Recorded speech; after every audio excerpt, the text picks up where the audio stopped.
জীবনে যা কিছুই ছেড়ে দাও না কেন, হাসি আর আশা কখনো ছাড়বে না। কারণ এই দুটো জিনিসই তোমাকে বেঁচে থাকতে সাহায্য করবে। পরিবর্তন মেনে নিতে পারলে জীবন সুখী, আর নিজেকে পরিবর্তন করতে পারলেই আপনি সুখী।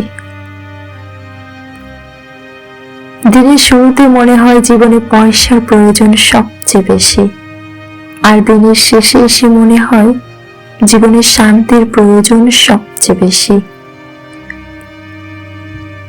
সফল হওয়ার উপায় কি জানি না, কিন্তু ব্যর্থ হওয়ার চাবিকাঠি হচ্ছে সবাইকে খুশি করার চেষ্টা করা। যদি তোমার সমালোচনা করার মতো কেউ না থাকে, তবে তোমার সফল হওয়ার সম্ভাবনা নেই বললেই চলে। সময়ের সাথে সাথে নিজেকে পরিবর্তন করা বুদ্ধিমানের কাজ, না হলে সবাই শুধু আপনাকে ব্যবহারই করে যাবে। জীবনে পিছিয়ে পড়া বলে কিছু নেই। মনে রাখবেন, টিকিটের লাইনের শেষ বাক্সটাও একসময় কাউন্টারের সামনে পৌঁছে যায়। সত্যি কথা বলার কারণে যদি তোমার চারপাশটা খালি হয়ে যায়, তাহলে বুঝে নিও এতদিন তুমি আবর্জনাকে আগলে রেখেছিলে। যেসব মানুষ সময়ের প্রয়োজনে পরিবর্তন হয়ে যায়, তাদের কাছ থেকে সর্বদা দূরে থাকা উচিত।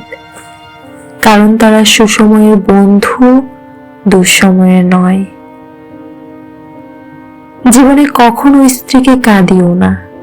মনে রাখবে, তোমার মুখে হাসি ফোটানোর জন্য সে নিজের বাবা মাকে ছেড়ে তোমার কাছে চলে এসেছে। ভালো থাকি কিংবা ভালো না থাকি, তবে মানিয়ে নেওয়াটা চরমভাবে শিখে গিয়েছি। জীবনটা বড়ই অদ্ভুত। যার আছে তার সব আছে, যার নেই তার কিছুই নেই। যে পায় সে সব পায়, আর যে পায় না সে কিছুই পায় না। অদ্ভুত এক সময়ে আছি আমরা।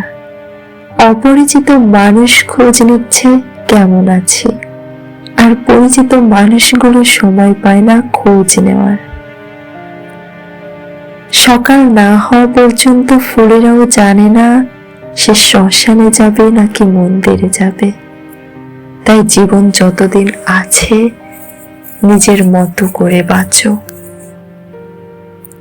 প্রকৃত সত্য হলো, আপনার কষ্টগুলো একমাত্র আপনি বুঝবেন, অন্য কেউ বুঝবে না। সে যতই আপনার আপন হোক না কেন। তৃষ্ণা পেলে যেমন জলের মূল্য বোঝা যায়, তেমন একা থাকলে আপনজনের মূল্য বোঝা যায়। কিছু সময় আসে হারিয়ে যাবার, আবার কিছু সময় আসে খুঁজে ধরে রাখার। কখনো সময় আসে বুঝে নেবার, বুঝিয়ে দেবার। বিয়ে বাড়িতে গিয়ে খাবার নিয়ে সমালোচনা করবেন না, কারণ ওই দিন কিছু কিছু বাবা তার সারা বছরের সঞ্চয় দিয়ে আপনাদের খাইয়ে দেয়। চোখ আর কপালের মাঝে জন্মগত পার্থক্য হলো, চোখের যা ভালো লাগে কপালে তা সাপোর্ট করে না। একটা কথা সবসময় মাথায় রাখবেন, আপনি যতই সুযোগ দিতে থাকবেন, মানুষ ততই আপনাকে ধোঁকা দিতে থাকবে। সবাই বলে বেশি হাসলে নাকি কপালে দুঃখ আসে, তাহলে বেশি কাঁদলে কেন কপালে সুখ আসে না?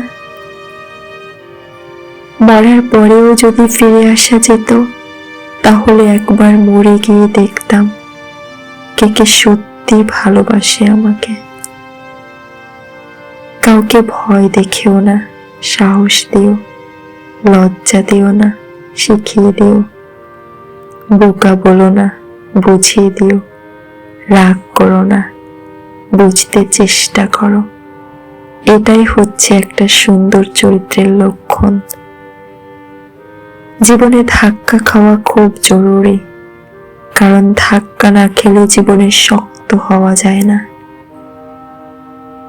একটি সুন্দর মেয়ে অনায়াসে একটি কালো ছেলেকে বিয়ে করতে পারে, কিন্তু একটা সুন্দর ছেলে অধিকাংশ সময়ই কালো মেয়েকে মেনে নিতে পারে না।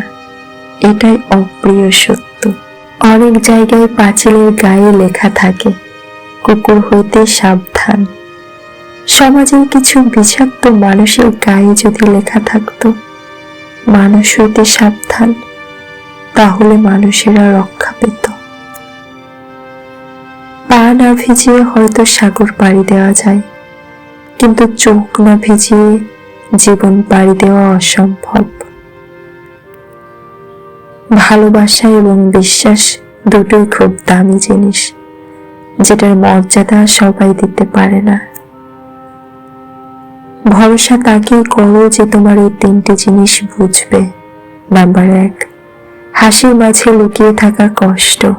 নাম্বার 2, রাগের পিছনে থাকা ভালোবাসা। নাম্বার 3, চুপ থাকার পেছনে কারণ।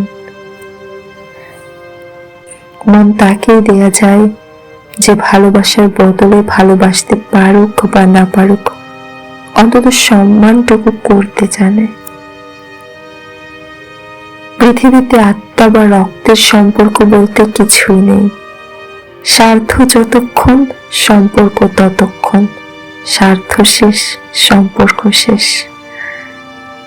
কোনো সম্পর্ককে টেনে নিয়ে যেতে হয় না, সম্পর্কে টান থাকতে হয়। দুঃখ কিসের? প্রাণ খুলে হাসো। সবার জীবনে সমস্যা আছে। ভালো খারাপ তো একটা দৃষ্টিভঙ্গি। জীবন মানেই তো হলো কখনো রোদ, কখনো বৃষ্টি। চোখের জলটা সহজেই মুছে ফেলা যায়, কিন্তু চোখ থেকে জল পড়ার কারণটা মুছে ফেলা যায় না। ধৈর্য ধরো, শান্ত থাকো, কথা কম বলো, খুব পরিশ্রম করে যাও। সময় তোমারও আসবে, সেদিন জবাবটা দিয়ে দিও। আসল বন্ধু সে নয় যার সাথে হিসাব করে কথা বলতে হয়। আসল বন্ধু সে হয় যার সাথে মন খুলে সব শেয়ার করা যায়। পৃথিবীর সব থেকে সুন্দর সম্পর্ক কোনটা জানো? যেখানে দুজন দুজনের কাছে গুরুত্ব পায়।